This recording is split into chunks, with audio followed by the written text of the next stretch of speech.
Amidst all the recent pageantry surrounding Citizen Kane being dethroned as Sight and Sound's greatest film ever made, one slightly overlooked aspect of the production caught my eye.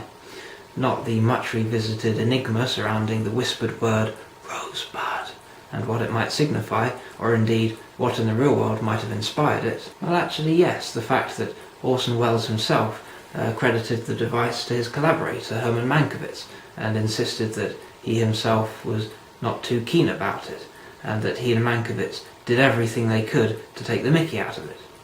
Indeed, in the film's final speech, William Allen's reporter concludes, "I don't think any word explains a man's life."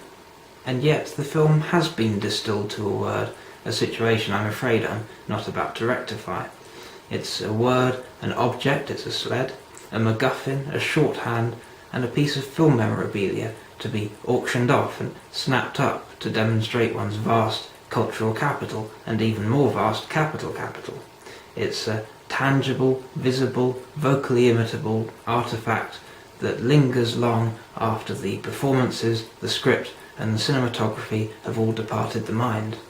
In this regard, Citizen Kane has less in common with its usual exalted company than with other object-centered films, from the MacGuffins of The Maltese Falcon and The 39 Steps, to later franchises more explicitly concerned with selling merchandise, such as Star Wars and Transformers. The word usually applied to these properties is toyetic, but this implies Saturday morning cartoons and family films. In reality, most films surreptitiously push toys towards their viewers through product placement. It's often said that product placement turns films into extended commercials, which is nearly true. Conventional advertising is inoffensive and subservient, whereas films often play rough, abusing and destroying the product, rarely giving the object the last word. Naturally, this is more effective than a genuine commercial, simply because advertising standards and brand guidelines tend to forbid anything too convulsive, and lack of conflict writes white. An immaculate product shot of a car is simply less viscerally satisfying than watching it scrape along walls, pulverize fruit stalls, and swerve around mothers. As our society moves from the material to the intellectual, and Hollywood recoups its losses with more and more product placement, many of the things we buy will have their moment on screen, with real-world concerns such as the ability to survive a guarantee period becoming secondary to their sheer star power.